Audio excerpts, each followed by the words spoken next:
Hello and good morning, everyone. How was your database week going? So, yeah, today we come an end to like only introducing databases.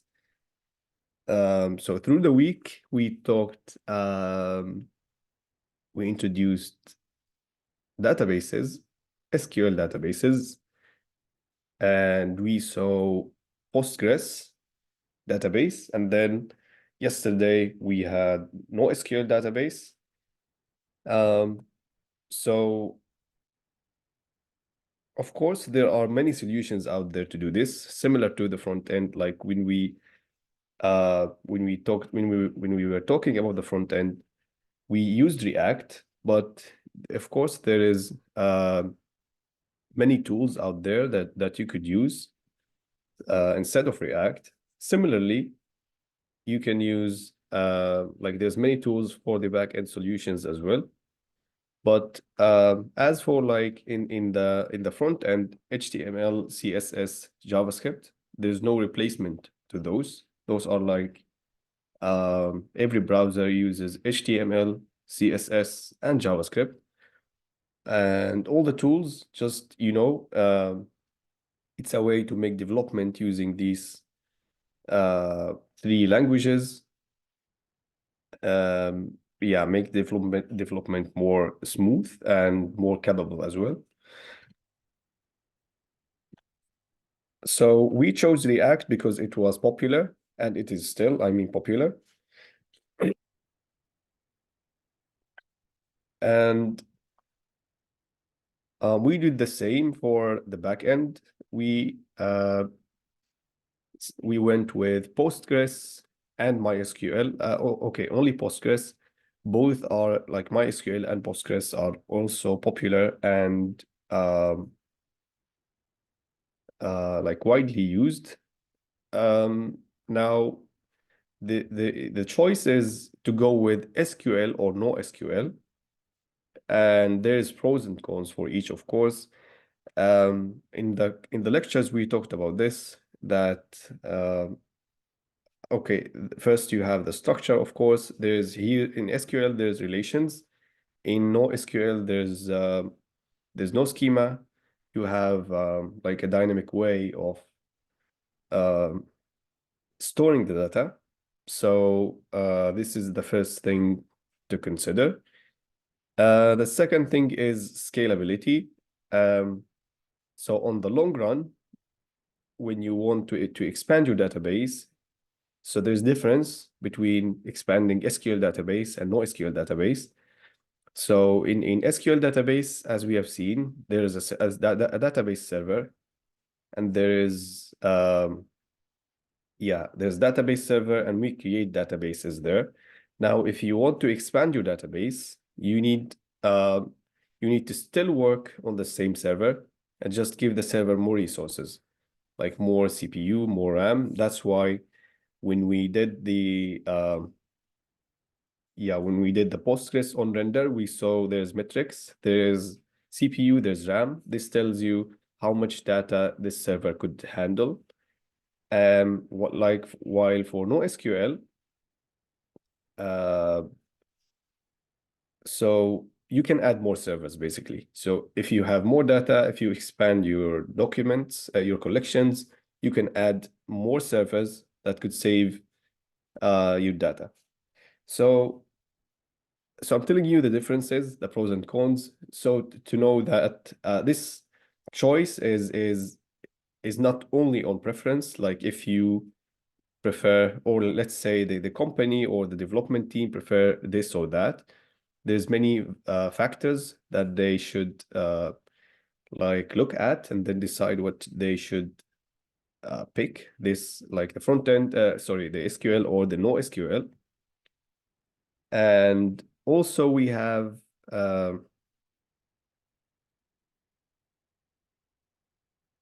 consistency. So in databases, consistency is extremely important, which means how the user interact with the data should reflect exactly how the data looks like, and vice versa. So like each use different way of consistency. In the end, SQL is more consistent.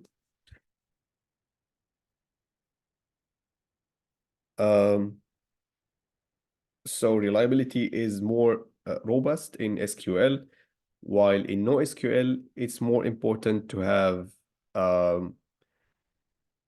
like to have better performance basically than reliability. Of course, we saw SQL uses the querying language SQL. Yeah, when it comes to querying, as you have seen, it's of course SQL or relational databases is the choice. While in NoSQL, we only just have a storage that has the shape of like objects. So we don't have like this power of tailored queries in NoSQL. So usually, at the end, usually SQL is used in softwares like the one we saw, the hospital one, the example that we were practicing SQL. This is like enterprise application where it's not a web application, or it could be a web application, but the point is it's enterprise, which means the end user is an employee or someone inside the company and wants to interact with certain data. A clear example is a hospital. And in e-commerce as well, in these such application where there is a very complex queries, SQL is used. In NoSQL, NoSQL is used in applications, web applications. So most of the apps that you see in, especially like new applications, they use NoSQL, or most likely they're using SQL. Again, this is a choice that the company, the team, the development team, and the company makes based on different factors. So we thought that in the assignment, we we make the assignment about SQL, because in organizations, large organizations, SQL is let's say more respected, if we can say that. So and NoSQL, dealing with NoSQL is like dealing with a JavaScript object located on your machine. So in the assignment, of course, not the same. It's not exactly the same, but yeah, it's like a little bit like there's similarity. That's why in the assignment we decided to go with SQL. So we want you to store. This is like the assignment is related to the one we have done in the sorry, last week. So we had a currency, we want to do to create a currency converter app, and there is we have these 6 steps.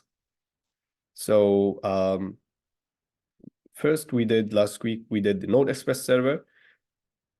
So in order to work on this assignment, you also need this from last week. So if you didn't like work on this assignment yet, please do, in order to work on step 2. So we are making currency converter app where at the end, the end user should select, let's say, 2 currencies of 2 different types, and then enter an amount of money, and then like we will present a result at the end, like the conversion rate. How, let's say, yeah, we have $1, how much that in Canadian dollar? We have, yeah, US dollar, and we want a Canadian dollar, and you can of course add any currency. So we started from the back end. Second is database. Third, we will have the user interface. We will connect React, a React application, React small like React user interface, where we connect that to our back end, which will be connected with the SQL database. And we will do testing after that. And finally, we will deploy the application. So again, we will use Postgres on render.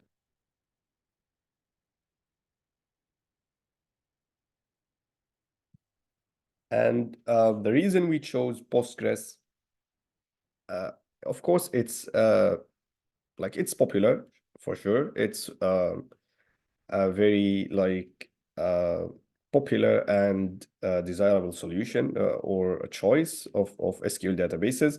But we chose this even though MySQL might be like easier to interact with. But at the end, of course, they're all the same. They're all like they have the same concepts of relations and of SQL. But we chose Postgres because we can create a database on render in an extremely easy way.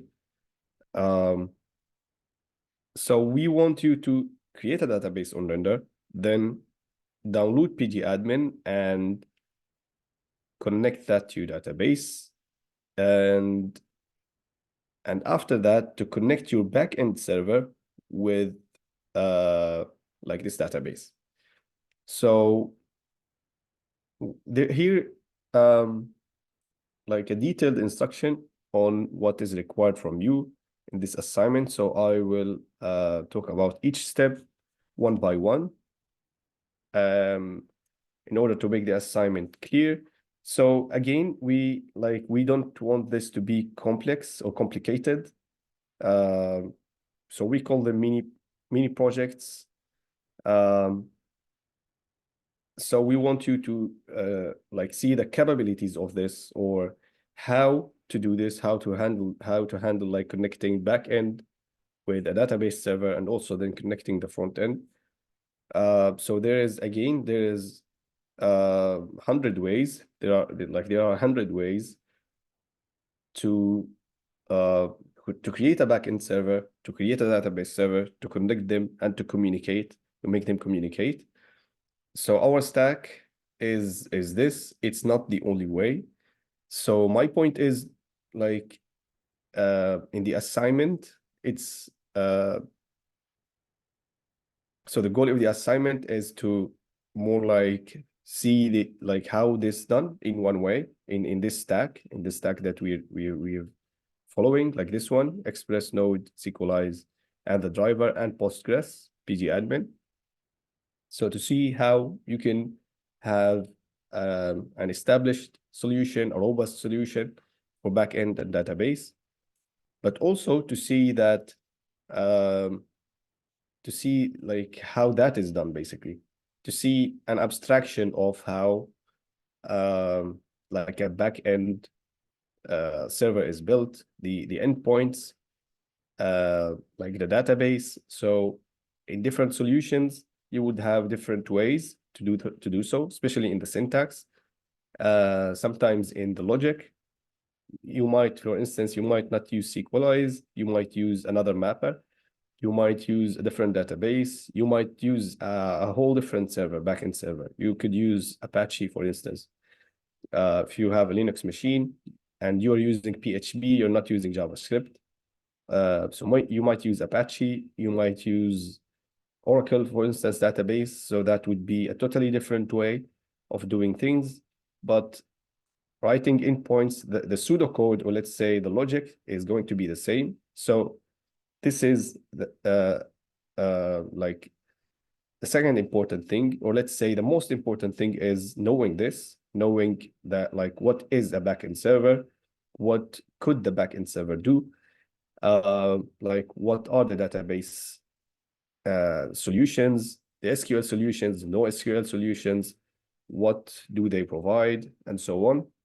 And at the same time, so this is the most important thing, like understanding this back-end concepts. And the second, of course, we are like giving you a stack that is robust, that is like popular, that also goes well with building web applications: Node, Express, SQLize, Postgres. If again, it depends on your data and your type of application. So you can just, instead of using Postgres, use MongoDB, and you would have Node Express, Sequelize, and you don't need a driver with Mongo, I guess. Yes, you need something like, or Sequelize even. I think Alim talked about this. You can use Mongoose, and you connect with MongoDB. So basically you can do this. You have the stack, and you when you apply these assignments, you basically you will do this. You will build the backend server, the database, and you will connect that. So yeah, that's why I made, like, we made the instructions, especially related to Sequelize. We told you where to go in the documentation, because Sequelize is not like, there's many configurations and many, as you can see, it's not.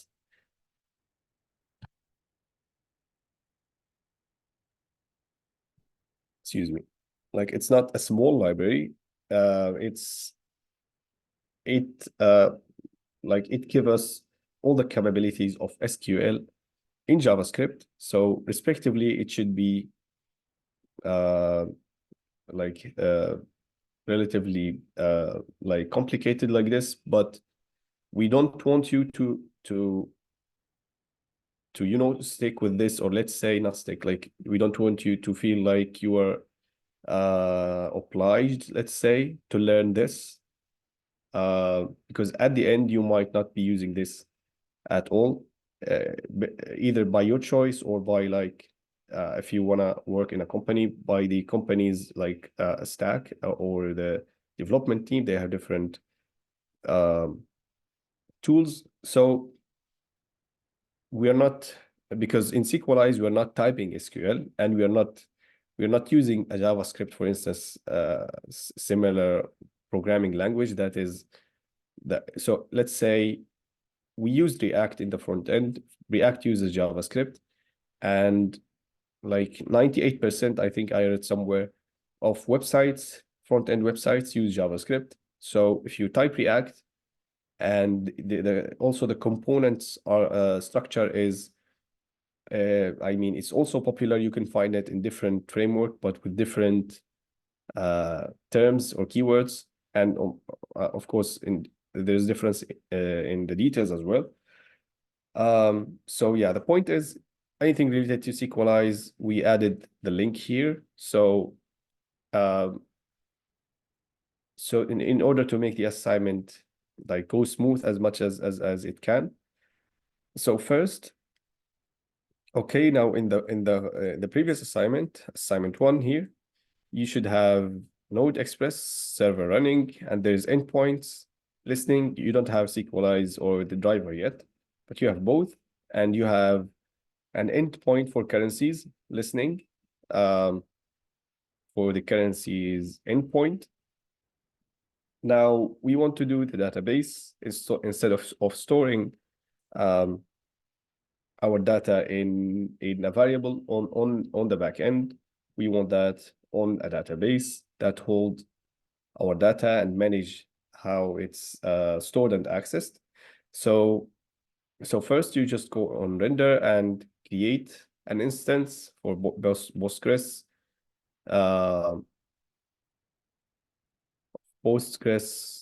SQL database. So render make this extremely easy. I think using GitHub, I should be able to. Oh, okay. So yeah, just go new Postgres, give it name. If you just give the name, that's enough. Select the free option, and you'll just have you'll have a database, as simple as that.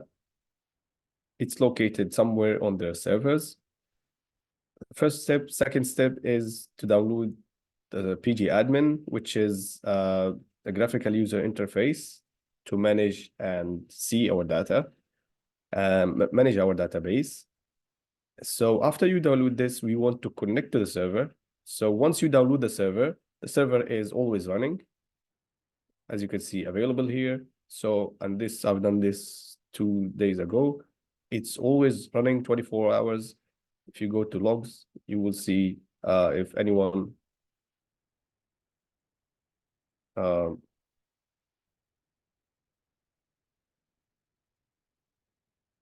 okay, last 2 days, you'll see yesterday noon, I had like, I made requests here. So after you create the database, we need the connections, the credentials here. So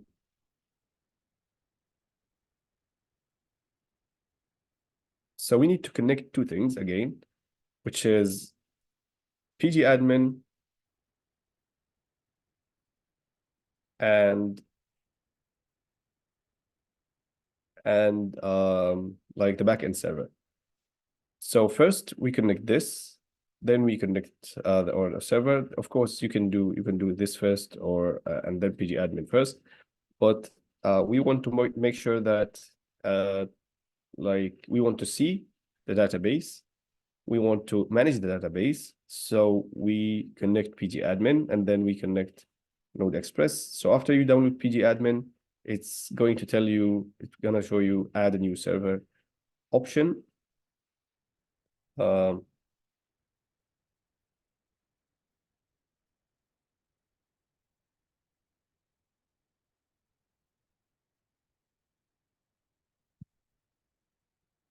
Okay, it's open. So you will have something like this, and you will have a prompt here telling you to connect to a server. So I connected already, but now it's asking me for the password. So I just take the password.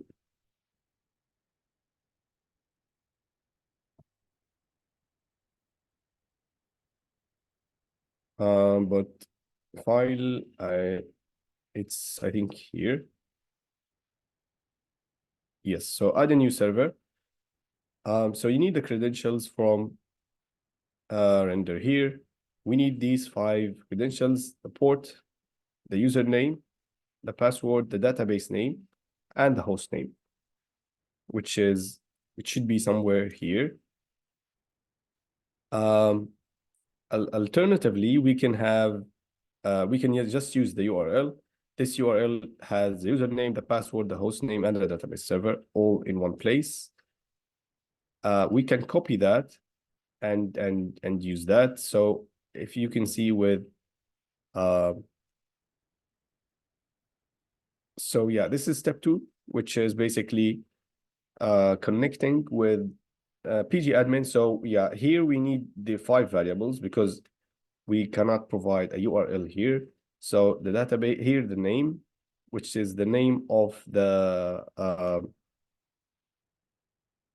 think the name of,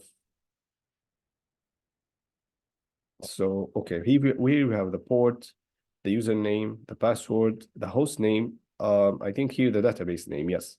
So we put the database name. Here's our five variables. We save. Then you will see like the Postgres like Postgres logo here. The elephant would be in color, and also you would see our database in color, like this one. After we double click, you will see it in yellow. So when you see these two, then you're connected. And now you can go to tables and see, you can interact with the database. There's, of course, these advanced options, but for now, we'll just concerned with database. You can view, you can, yeah, and see your tables. Like for now, you wouldn't have any tables, of course. But yeah, you should see these in color. Now, once you do this, you have, yeah, you would be you have connected pgadmin to the database on render.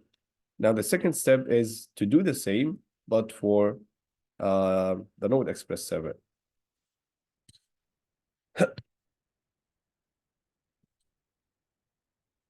So first we create .env file if it's not already created, and we add the variables from step 1, the 5 variables. Again, you can, instead of that, because we are dealing with code now, so we can add, we can use this. So you either use the 5 variables, or you can just copy this and put it in like as a database access API access link, for instance. Save it on .env, and yeah, you either save the 5 variables or save that URL. Now we need Sequelize and the Postgres driver from Node. After you install npm install both, like this here, we need Sequelize and the driver.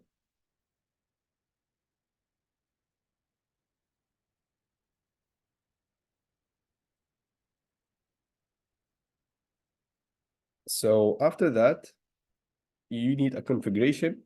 You need to configure Sequelize.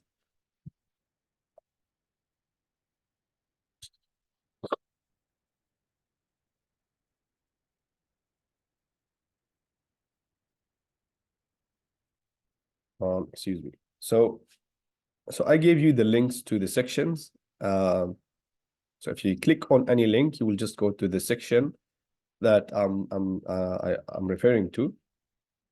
So there's 2 options here to configure your Sequelize. For you can pass a URL, the one I told you. Like you can just do Sequelize and give this URL here, or this is only for SQLite. Or you can pass parameters like this: database name, username, password, then host. Also, you could add port, and dialect is gonna be Postgres. Yes, Samina. So option 1 is also for SQLite. Option 1, it says Sequelize is equal to new Sequelize SQLite : memory. I think these are examples of. Oh, one is for SQLite and one is for Postgres. Yes.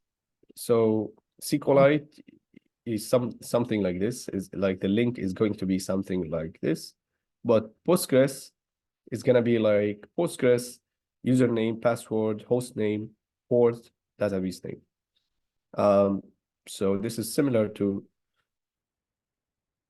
Postgres username, password, and then I have the host name. After that, port. Okay, here without port, but database name. The port is by default is 5432.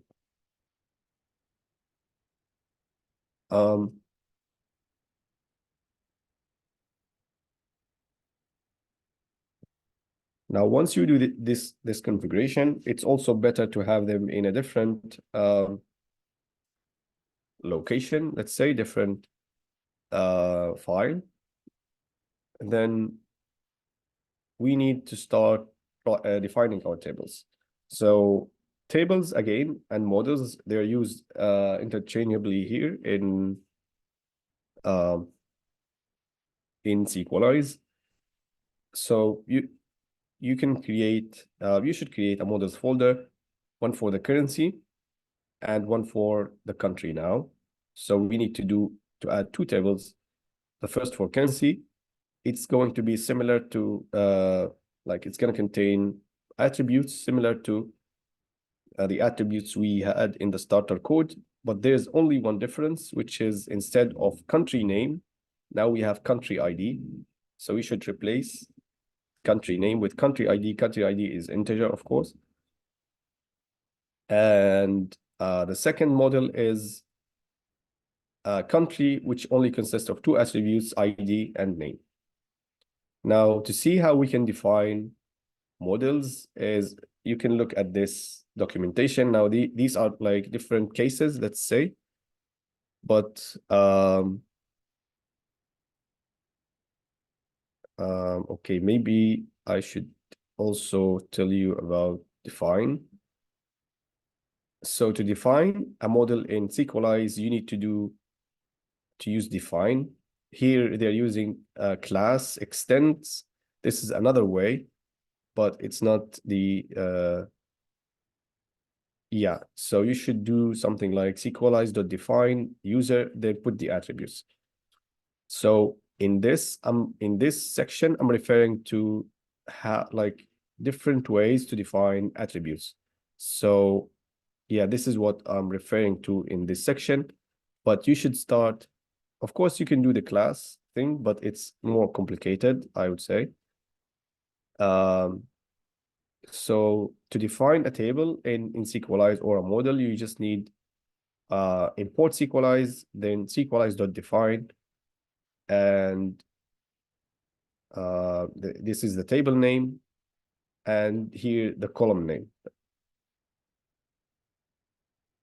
So you can add so again here also in SQLize, columns and attributes, they are also interchangeable. They are used interchangeably. So we have different like attributes, and the way we define them is also different.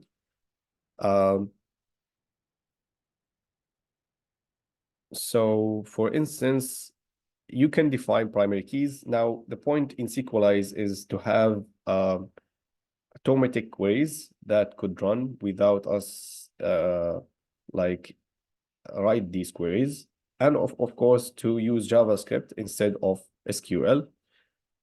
So so for instance here, you can define the type first. For each attribute, define the type, then define, if you want, define any constraint. For instance, allow null, false, default value true. You could define a default value and it shouldn't be null. So there's different constraints, different ways to add the columns.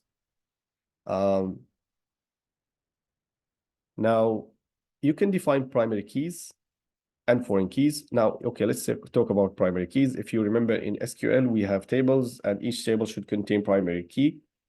Now, in SQLize, by default, if you just like define the attribute, in our case, we have a table of country, for instance. So we can just say constant country equals SQLize define country. Then we can just say name. By that, I SQLize do the primary key ID. It's gonna generate the primary key. It's gonna call it ID by default, but you can do this, like you can overwrite, let's say, this default behavior. I think in our case, it's better to write primary keys and foreign keys by ourselves. So to make sure that we like have okay, we decide that this is a primary key, and we can see that reflected in the database.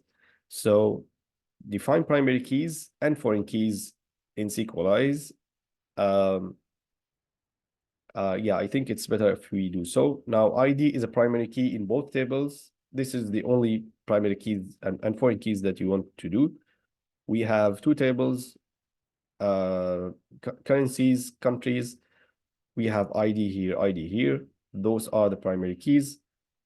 And we have country ID, which is a foreign key referring to country primary key.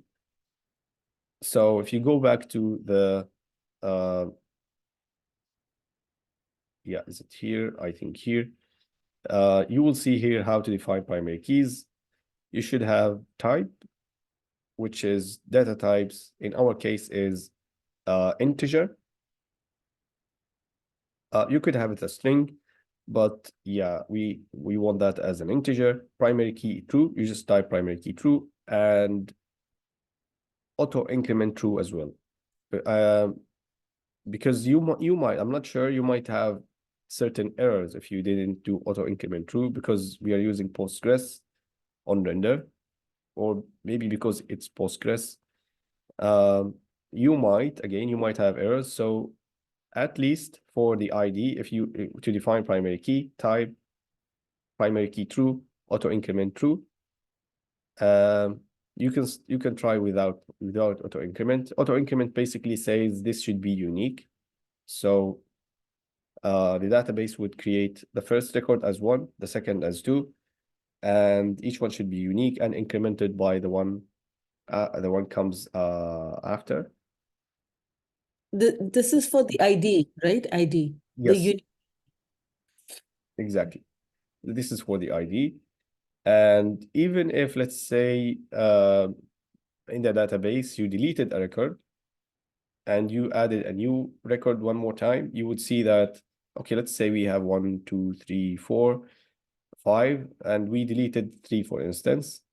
Then we would have 1, 2, 4, 5. Now, if you add a new, like, okay, we deleted also 5. So we would have 1, 2, and 4. Now, if we added a new record, it's gonna be 6.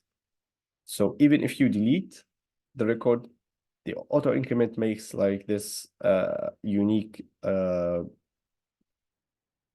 it gives unique IDs to each record in the database.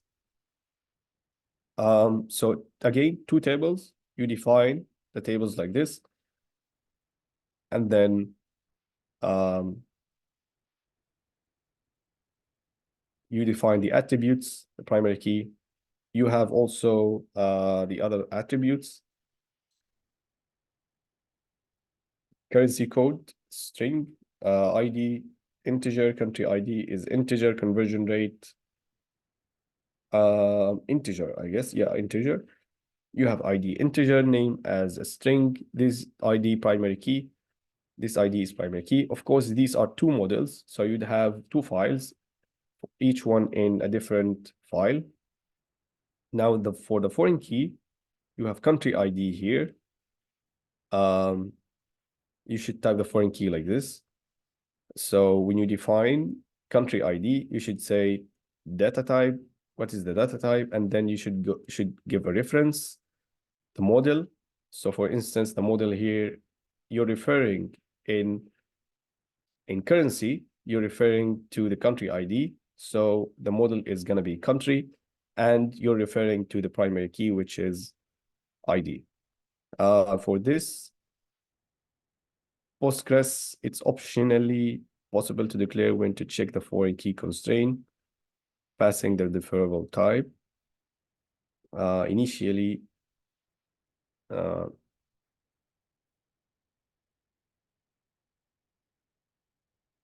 okay, this is optional, I would say, and immediately check. Yeah, it's optional and it's not going to affect like in our case, in our application. So you could just have model, which is country, and you're referring to the primary key ID. Now you made foreign key, primary keys, 2 primary keys, 1 foreign key with JavaScript. So the whole idea of Sequelize is to do this in JavaScript. Again, don't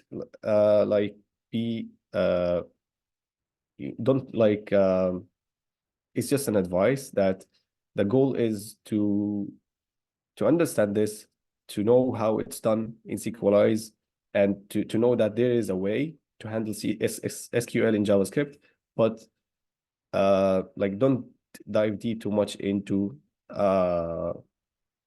okay, I'm saying this because we want you to be like, we want the assignment to be simple. We don't want you to feel like it's overwhelming.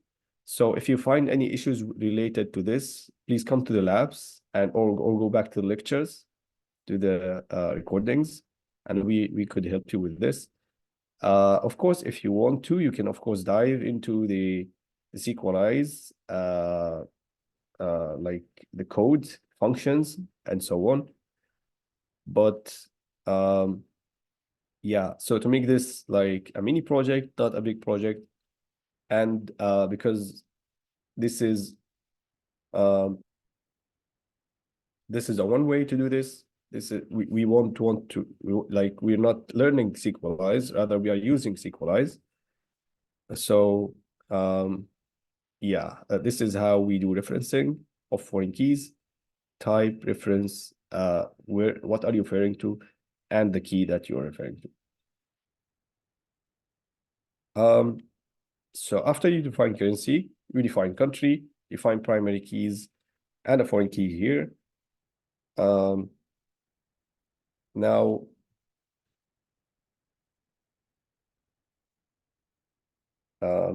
excuse me.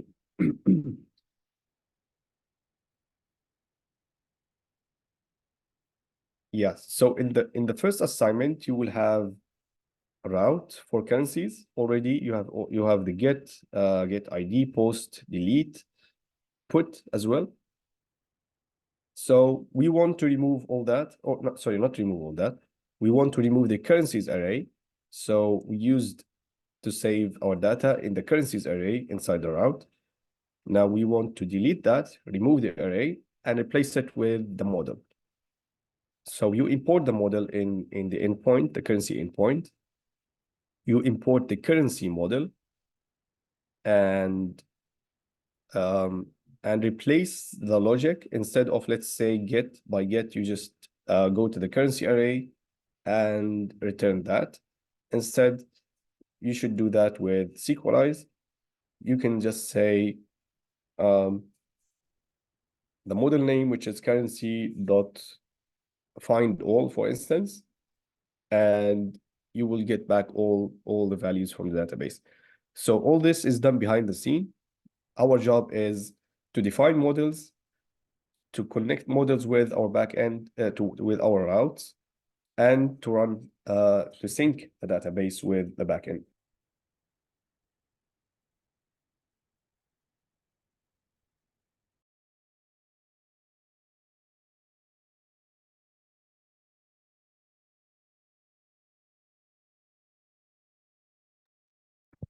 Yeah, sorry.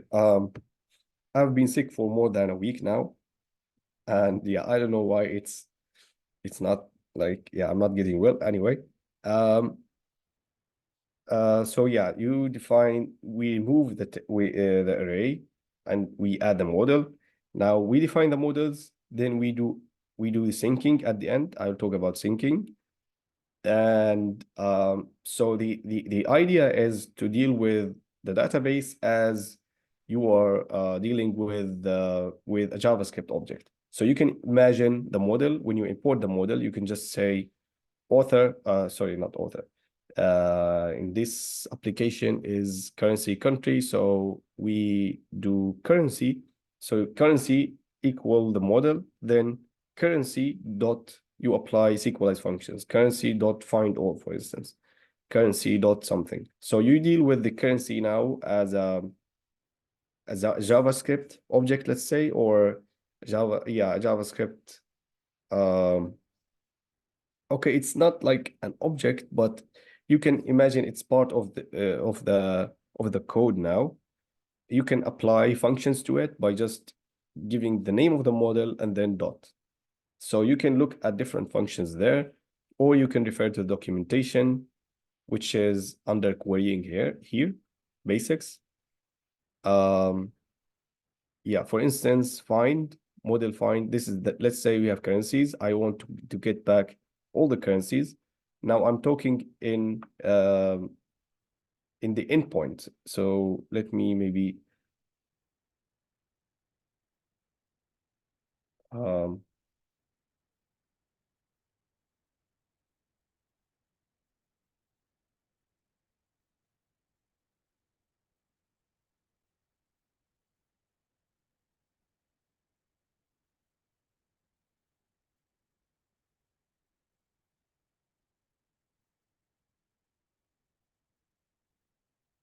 okay, okay,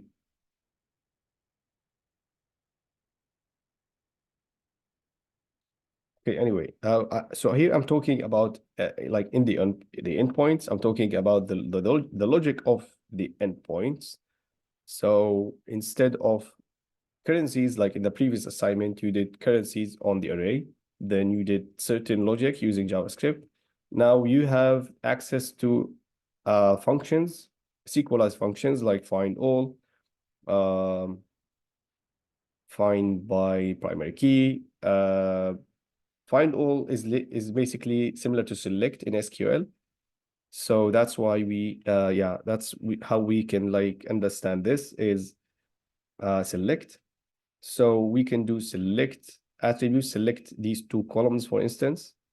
Select these two columns here with renaming. This is really weird. I found it weird. So you name FOO as fo as Baz and bar as Cux or something, QUX. So the naming is, as you can see, it's a nested array, but you name this as this and name this as this. This is similar to SQL. So there is, there is, I will also include the link in the assignment, but the point is for each endpoint, you just need 1 or 2 lines of those to do the queries. Our queries are quite like simple. So we get the currencies. Basically, we can just say find all without even any attributes. We add. So in add, we do, I think, create. Okay,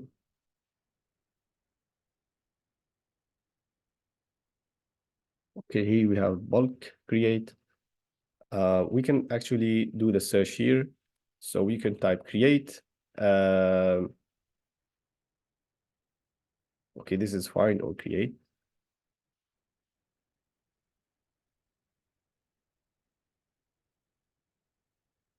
Yes, so here you create. So let's say you want to add a new user, a new currency, then currency.create, give the values. Destroy to delete, similar to this. So you only need find all, create, destroy to do the endpoints we defined. Yes, Samina. So when I'm still a little confused about when to use model and when to use to write without it. Over here, like you're creating using a create method, but there's no model over here written. This is the model. User is the model. Okay. So we define the model in a different place, and then we use it, we import it and use it. So the model is in model.js. Is there a file like that? Yes, like you can say models. So okay, let me show you how it should look, the code should look like. So here you would have okay, first .env, I have the credentials. Now I have models. I define models, for instance, here. And before that, I have configuration.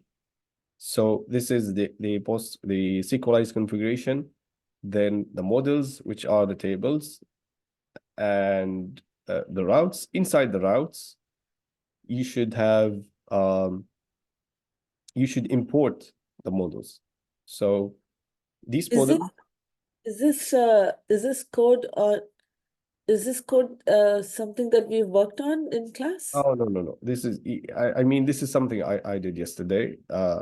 So, but yeah, we did something similar, of course. Yeah, We have did. that routes. It's actually we did this. Yes, we did.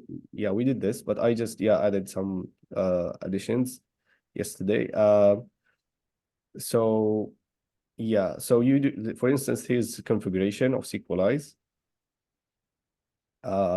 So you add .env, you did SQLize, then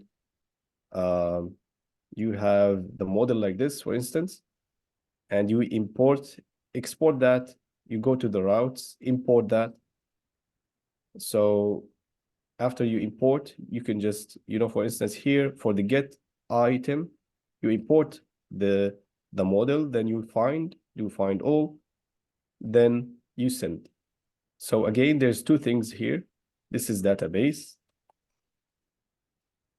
and this is response to front end. So this is query to the database. Now the backend server doing 2 things, the endpoints. We don't have, as you can see, we don't have anything here to store item. Item is the model, and the model is SQLized model, and it's synced with in server.js. So we have access to these functions.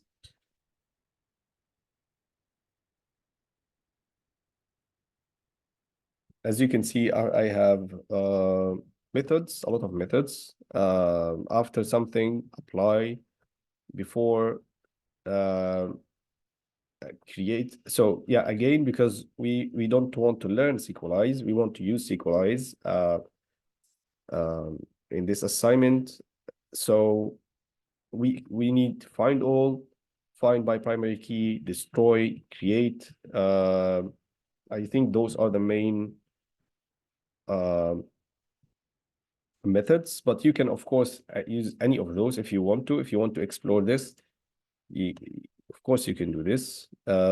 It's like Sequelize is not, it's again, it's a robust solution, but we don't want you to stick with this, or not, okay, not stick. Don't want you to give much time on this, rather in like building the endpoints, dealing with Express, dealing with understanding how, like the primary keys, the foreign keys, and how we can do this with JavaScript. So you import the model that you defined, and you can write the logic using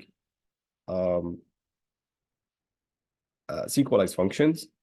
So for all the endpoints that you defined previously in the currency, you need to replace the logic now with this. But you already had this, like the backend, like how routes dealing with the request and response. So you don't need to change this. You excuse me. You just only need to change the logic. Instead of dealing with an array, you're now dealing with a model, a Sequelize model. So this is for the currency. Now, for the country, we don't have a route yet. So we want you to create a new route, and it's gonna have only 3 endpoints: get, post, and delete, at least.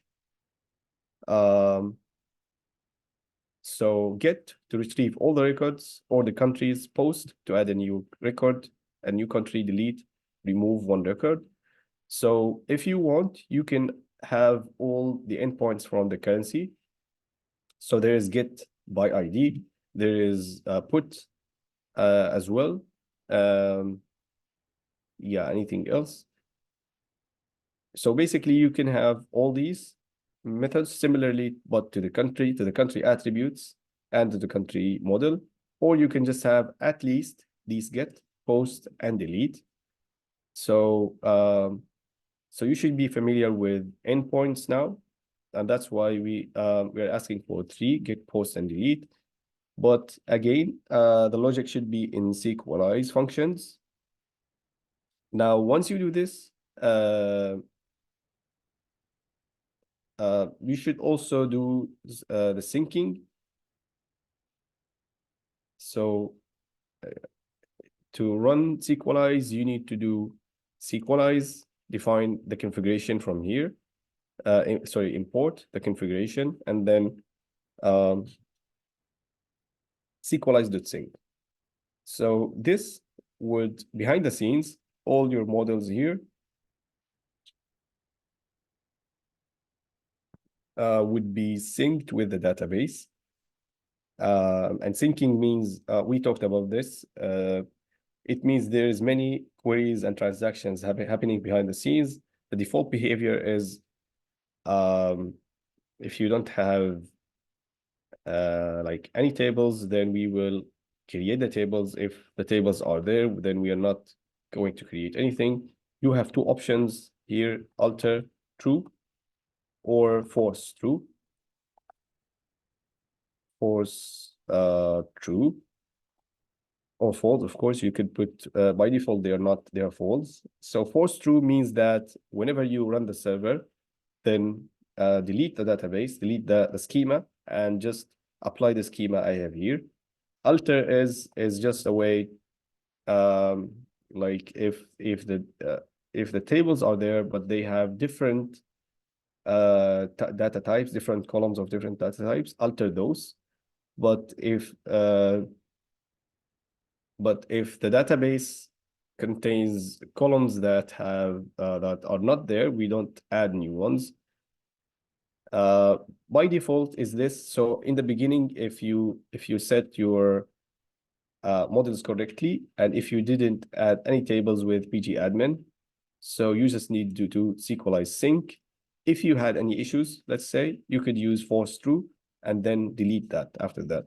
So if you had any conflicts, let's say you have by mistake defined integer type string, for instance, here instead of integer, and the database is synced. In the database, you went there and you saw that is this string here. So you can go to server and do sync force true or alter. But once you finish, once you are happy with the models here and with like in the tables, you can see that in your the tables that you have, they have the columns that you want with the types that you want. Then you can just do SQLize sync. And now you should be able to test your connection. If you run the back end, you should see like the database is synced first, and the backend server is running and listening. Now you could do HTTP requests to from the client, from REST or from Postman to your server, and you should be able to get, post, delete for both, for the currencies and the countries. You should see the results for each route. So you are defining two routes, two models, two routes for each of those, and you should see the results of those. All right, any questions so far about this?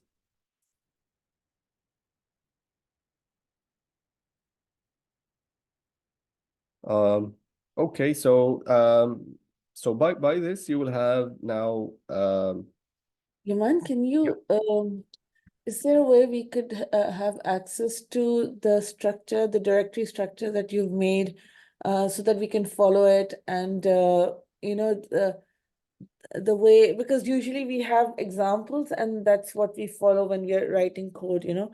right. So because I was looking at, I had pulled the code that was uploaded yesterday, but in Postgres version 1 and version 3, this is not how it is defined. So So I mean, I can pull this, but I could just give you the solution. So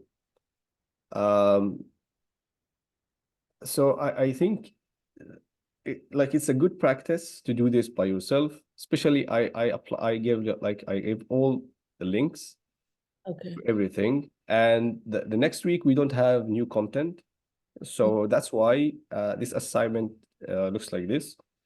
Next Okay. week we will, as you said, we are still absorbing databases. So by applying this assignment, and by also we will talk a little bit about what we already introduced. We will talk a little bit about MongoDB, about also we could talk about this one more time. So there's no new content next week. It's for this assignment and the assignment. If like anyone didn't finish the first assignment, it's for the two assignments, because the next assignment is basically creating the React interface and connecting all these together. So you would have a full application, and eventually it's gonna be on the cloud. So I could provide a code, but so the difficulty, like in my opinion, the difficulty here is not in the logic. It's in the business logic, let's say. It's in like what's the user should like do in certain okay. So for instance, the user wants the currency. Now we should define a table called currency, define certain attributes, let the user interact with this and retrieve the data, then doing the country, and then maybe the user needs something else. Like as you will see, we also had a certain functionality. We will talk about that in a moment. But yeah, as you can see, the like in the front end, the complexity is in the logic, in the in also, you know, having the design, turning the design into uh, a website, an interactive website. There is logic, but here the business logic is the issue, and this is the difficulty that you will feel like there's so many places, different areas where you should do uh, like route here, model there, configuration here, um, make a logger here, and as you will see, you need to add tests also uh, to your code. So again, I would say this is a good practice to have many tools to help you. Like you have ChatGPT, you have like the instructors here, of course, before ChatGPT, and the documentation. So you can just go to the documentation, do search, and go to the like one of the blocks here and see how it's done. Actually, documentation reading is a skill. So either in web development or in like in technical, let's say, fields. So if you have a documentation of something and you can read that, this is a skill. So um, yeah, I would say it's a good practice. If you have, let's see how it goes next week. If you find it too difficult, again, because we are constrained with time and with like because we are in the course, we have still these to do. So if you find it difficult, we will do something to make it easier. We will provide some code. But for now, if I give you an example, then I'm solving the assignment, and you have like the base code already. So you have Node Express server already, and you just need to follow the steps to create to add new files and folders. If you can see, even in the assignment, there is create X and X file, create folder, and add a file of this and that. So it all adds up. And once you start coding, you will see it's like block by block, you will see that your code is building. Okay, let's have a break, 5 minutes, and we can continue talking about this.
All right. Okay, let's continue talking about our assignment. So,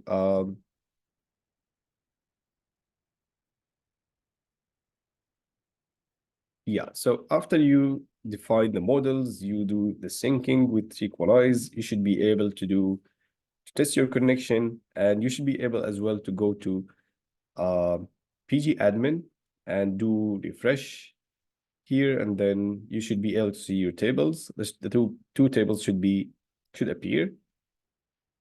And also on the terminal, once you run the server, you would see the SQL queries written here.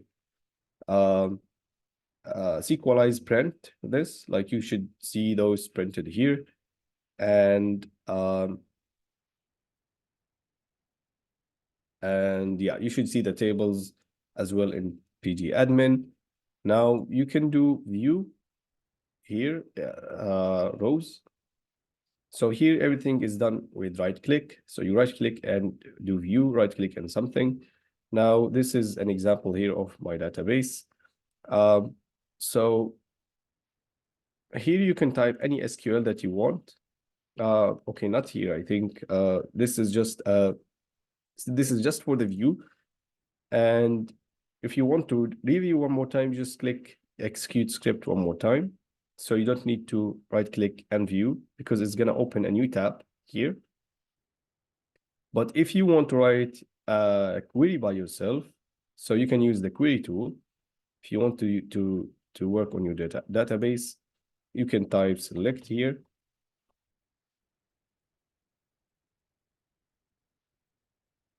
So you can do queries here.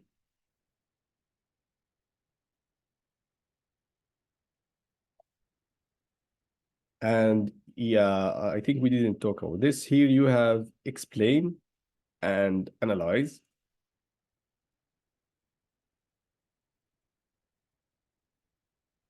Okay, we are concerned with explain, not analyze. So here you would see an analysis of your query. So the query is, because the query is simple here, then I'm ordering by ID. So I'm just having this color here. Let's say I don't have order, then I just want to explain my query. And as you can see, the result is basically, this is a table called items, and you selected everything from here. If you add order, then you would have a different visualization.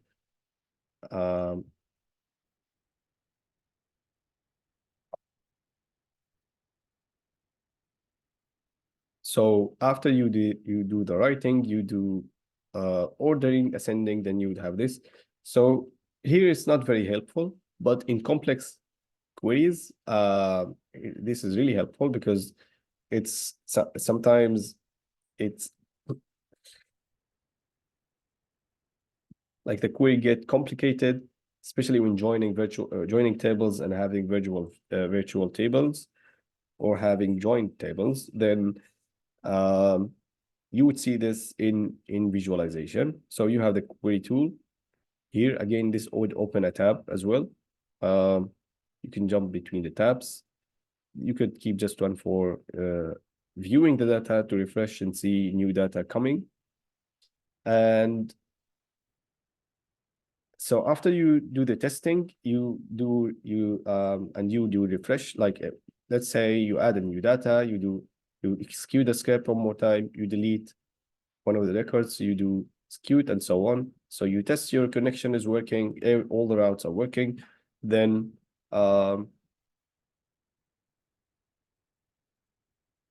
I think yes. So this comes next. Actually, we might have this before testing. So as you know, in relational databases, we have relations between tables. So we have primary keys and foreign keys, but in Sequelize, we need to define that, like it's not enough to say foreign key, primary key. We just only have one small things to do in order to define the relation, which is associations, they call them here. So this is the code that we want. So associations in SQL, they are called relations.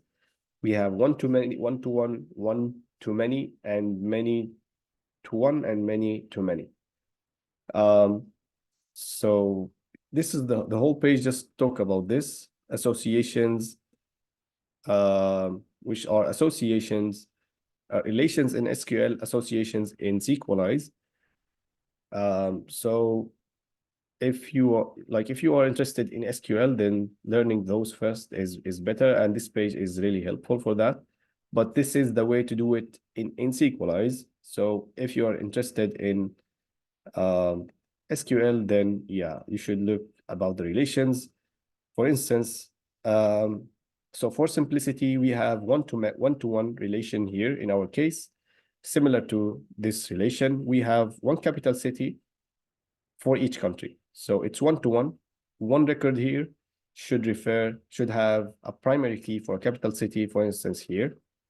And the capital city cannot belong to different countries, and a country cannot have different capital cities.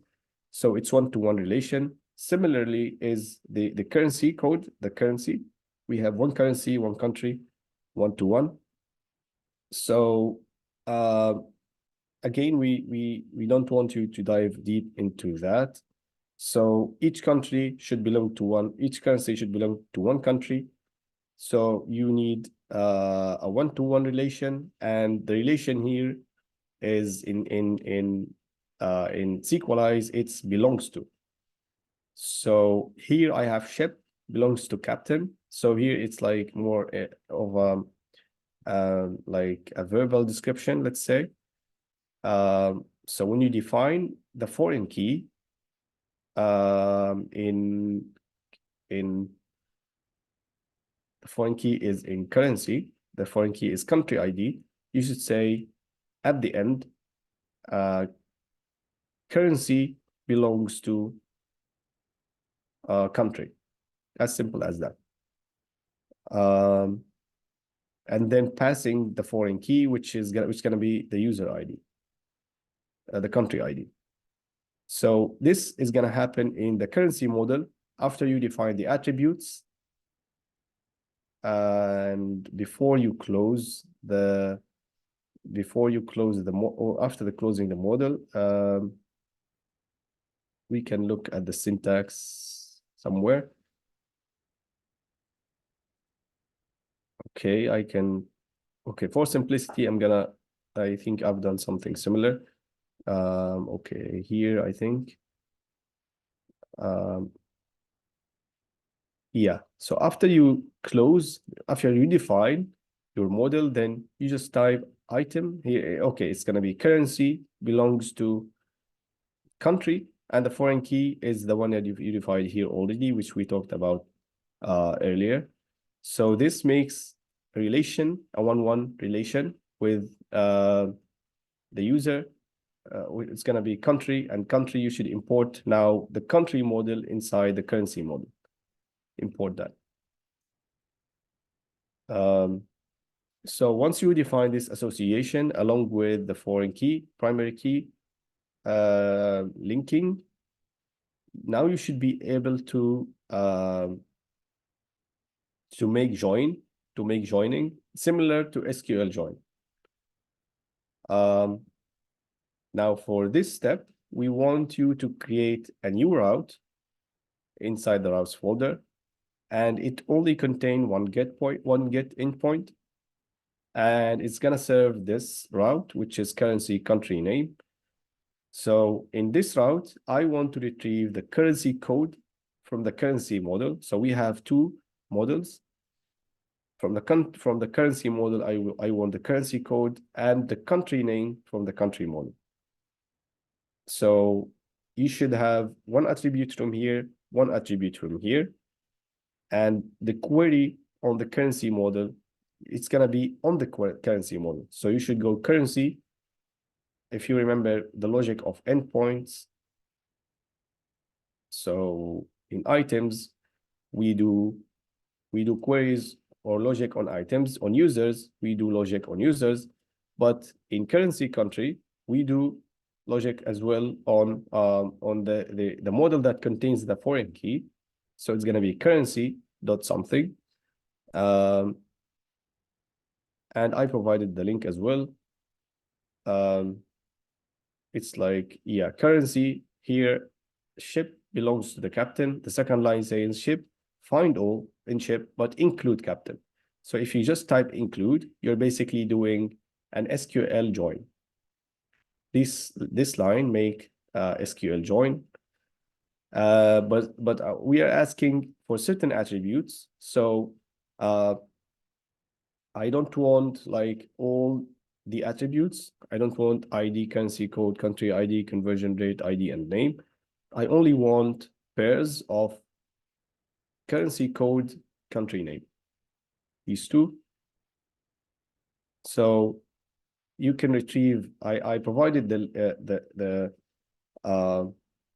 like this is how we do currency.find or something, but you can just add here certain syntax, certain modifications to get only two attributes. And you can add, after that, you can test the connection. So if someone send get to this route, then the response should be pairs of currency code country name. Now, you can do testing if you want on the query tool.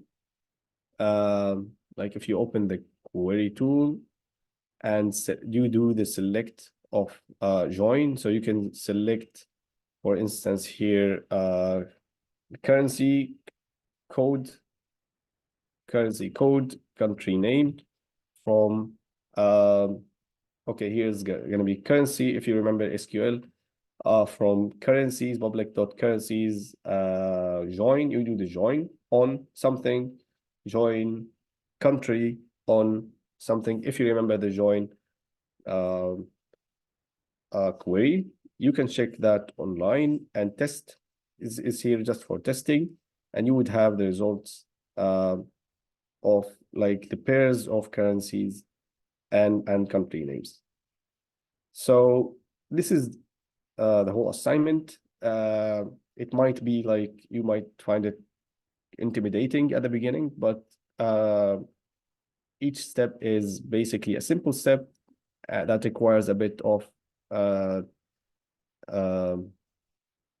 like a bit of time, let's say, or diving deep into understanding these concepts. But once you did all the steps, and once you have everything running, you would basically had a backend server and a database server that is fully capable. And you also would be testing the SQL join, which is like extremely popular case in SQL databases. So that's the assignment. Again, if you are stuck anywhere, just visit any office hour. And again, next week is going to be about what we have learned already. There's no new content, databases, and yeah, it's gonna be about databases and about the assignments, the two assignments.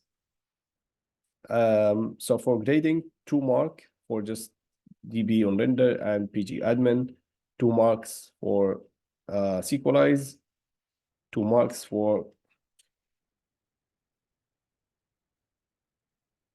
excuse me, 2 marks for creating the models, syncing the database, and 2 marks for correct endpoints of currency and country, and finally 2 marks for this one, the association.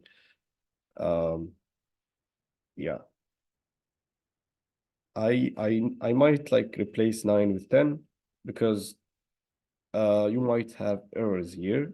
So here, testing without having the association. Or there isn't an error because we're not doing join. So we are dealing with those separately, but we defined foreign key here, so you might have an error. So I think, yeah, it's better if we just replace those.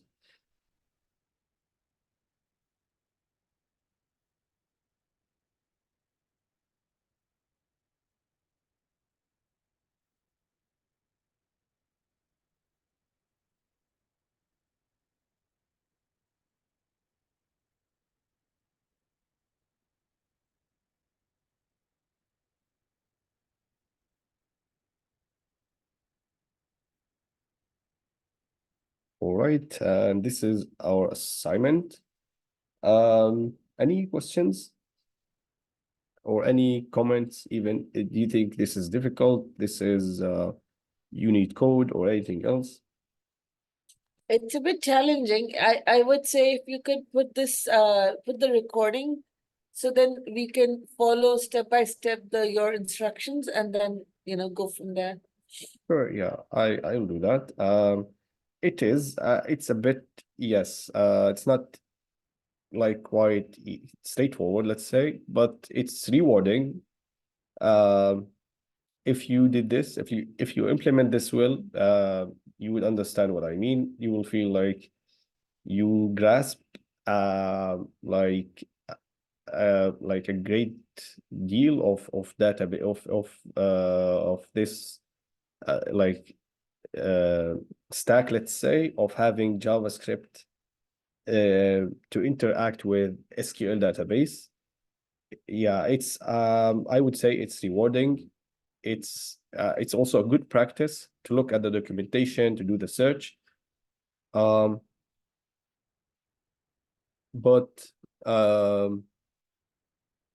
yeah, I mean, Show the root also, just if you could show the structure, the directory structure, that would also help. okay. You mean this? Yeah. So we know where to put what. So we have so Sequelize goes under config. Yes. Open them up. Yeah. So Sequelize goes under config. Models, we have the models there. And routes, we have our routes. Utility has middleware. We have views and we have what does views have? ENVI. Views is just for the front end. So we will replace that with Oh, that's from the before, right? From that's not really assignment one. yes. Sorry? This is from assignment one, right? Yes. Oh. No, that's not related to the assignment. It's this is like this is I was talking about how like what Node.js, what we could do in Node Express. So you could have a template, EJS template, which basically you can write JavaScript inside HTML to have a dynamic website. So this is not needed in the assignment. Middlewares in yeah, you need the middlewares from the previous assignment. Yeah. So it's gonna look like this. Okay. Yeah. So for yeah. the currency conversion, I remember from the first assignment, so we were basing it off of Canadian dollar, right? So the currency rate is off of the Canadian, is in Yes. comparison to the Canadian dollar. Yes, exactly. So at the end, so when we say it's a currency converter, so it is going to convert from any currency to any currency or from any currency to Canadian and Canadian to any currency? So it's gonna create from any currency to Canadian and vice versa, because Okay. we have conversion rate and we should have a base. Now, if we want to make it from any currency to any currency, then we need to like that's a bit challenging, more challenging, let's say, because you need the conversion rate between the two currencies, and you need like a conversion rate table with the, let's say, the US dollar, for instance. So we need a base and do more math. So it's gonna be different. But yeah, for simplicity, we have just a base. Yeah, in our case, we have the base, which is a conversion rate with the Canadian dollar, and you could have any other currencies that you select and then enter the value, and you would have that converted. Okay, yeah, the structure is like it's the same structure from the previous assignment, and there's no strict way of defining files, so you are free to do this in any other way, but there's best practices. So models inside models, of course, routes inside routes, middlewares, usually they go utilities. Sequelize, you could define it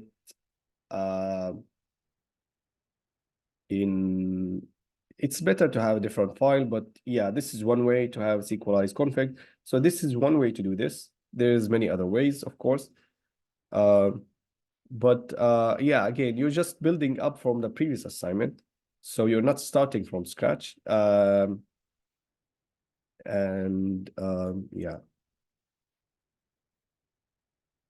Okay, again, go step by step. You will find you're building something like block by block.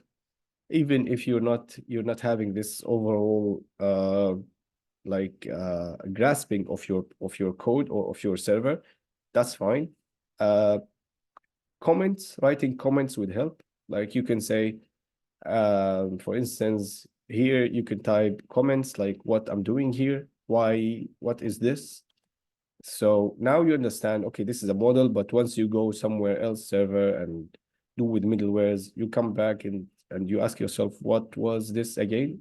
So writing comments while you're coding is really help you with like having this overall grasping of your code. So yeah, one more time, this is a good practice for this task. And next week, we are gonna talk more databases. We are gonna talk more about this. We will be like, yeah, more with the assignments and MongoDB and Sequelize. So for submission, it's similar to the first assignment, just a link to the GitHub, but we also need the credentials from step 3 in order to test your code. So you will have a text box to just enter this link, and beside that, just provide the credentials. Yeah, and one important note is to make sure that like the database credentials are in .env, and you have those in .gitignore. So if you have Git, this would be grayed out. You should see this grayed out, beside, of course, node modules.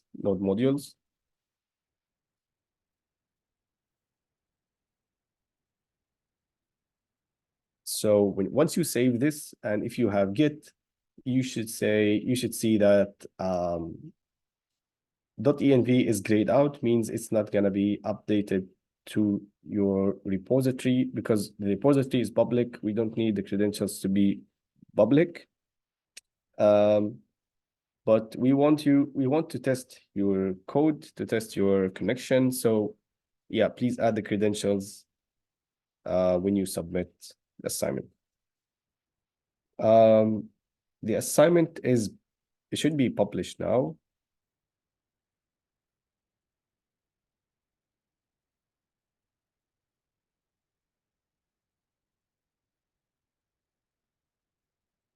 Okay, it's not.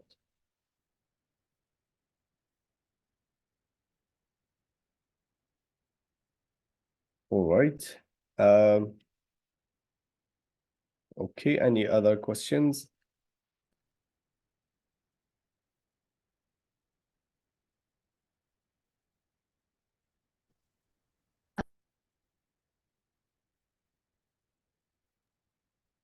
Just wondering, because the assignments are like step by sort of like in different steps. We already did the first one. This is the second one. Are these steps will be graded at the end, or like are we able to know, for example, because like we're building on top of a previous like assignment that we are doing, like I wonder, like, I feel like it would be helpful if, say, we already submit the first one and then you review it, and then there's like something that is sort of like fundamentally incorrect. If we have that reviewed already, it might help. But like if we build on top of those, so we don't build on top of like something that is not correct. Yes, right. Good question. Thank you. So we will start grading next week, the first assignment. So if you have already submitted this, then you will be able to see if like your mark and if nothing is working. But so like the first assignment is for the Node Express. So of course the server should be running, should be working properly. The thing is with the routes. So if let's say the routes are not working there, but you made them work here, then you would get the mark here, but not there. So so yeah, so the base again, Node Express should be working and should be running well in order to be able to work on this. And your routes, they might not be working well in the first assignment, but you could make them work here. So it depends then and on the like yeah, as you mentioned, if something is needed in this assignment that is not working from the previous one, then you should fix that first and then move to this assignment. Maybe So not yeah, do a push till the assignment is graded. sorry, excuse me. Maybe we should not do a push till the assignment is graded. So since the first assignment is with let's look at the grading of the first assignment, because the first assignment so we will see that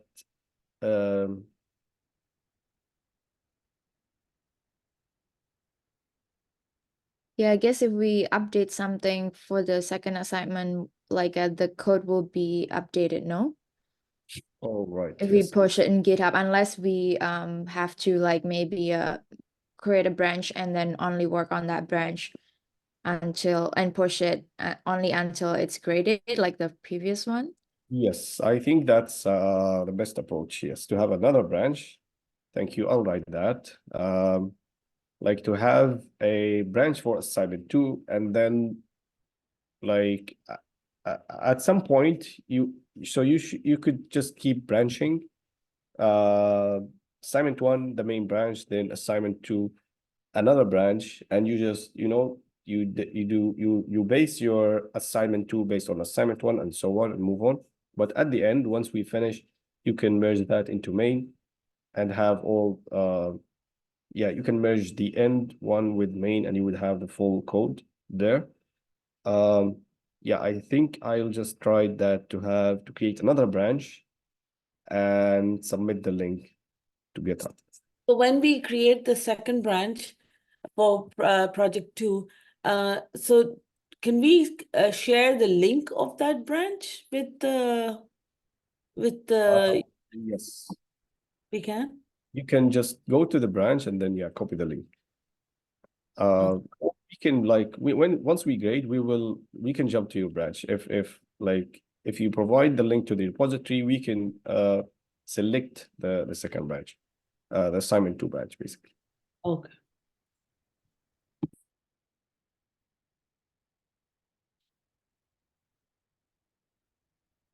All right, any other questions?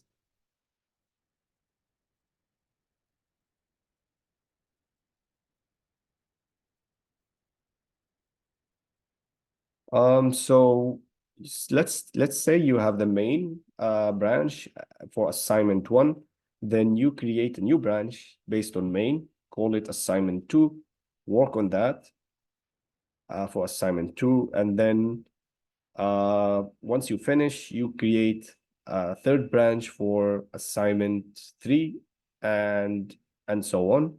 So you don't need to do merge for now, but once we reach deployment, for instance, you can merge that into main, or even you can keep like okay, because you want this on GitHub. So at the end, once we finish testing, we finish everything, you are fine. You are okay with your code and everything we need to deploy, then you can merge everything into main. Once we grade 1, then you can just do this. Actually, we should have told you to have this in assignment 1 branch. Then after that, you move the final one into main. something like this. But yeah, I think at this point we will be grading 1 anyway, because you should have like a web application working, and of course step 1 should be fulfilled. So for now, don't do any merging. Just do assignment 1 main, assignment 1, 2, 3, 4 branches. Of course, once we reach each of those steps, so now you just need to create assignment 2 branch and create that from main, assignment 2 branch, and work on that, and we will grade this. Like we will grade main for assignment 1, yeah, assignment 2 branch for assignment 2, and so on.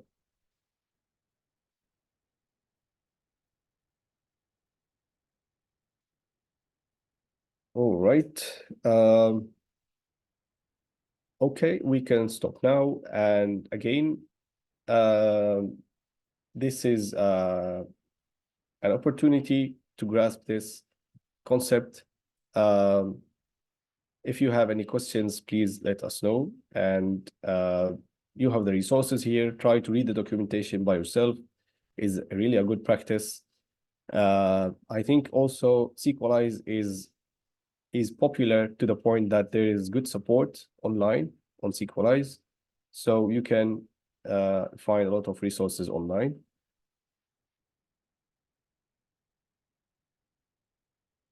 Oh, yeah, no worries. You can just keep it for main, keep it the first assignment on main, then because at the end node the main contains the base of our backend, so it contains Node Express server. So in a way it makes sense that it's in main, and then after that you're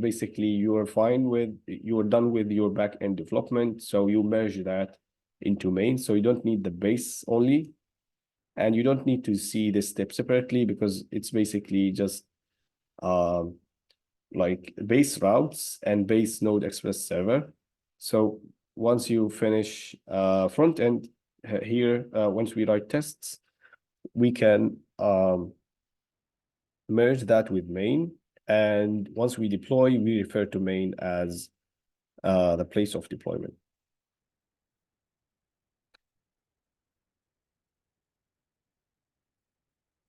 All right. Okay, let's stop for now. And we have 20 minutes until 10, and then we will have the labs. So you can work on the assignments, ask me, or I think, yeah, one of the instructors who will come at 10, any questions about this or the databases. The topic is, as you know, the database topic is huge, but we introduced this. We introduced SQL, NoSQL. We picked the most popular options. There's many aspects to talk about in databases, and especially when it comes with dealing with real data, like huge amount of data. So if you have any questions or anything to talk about, yeah, just let us know.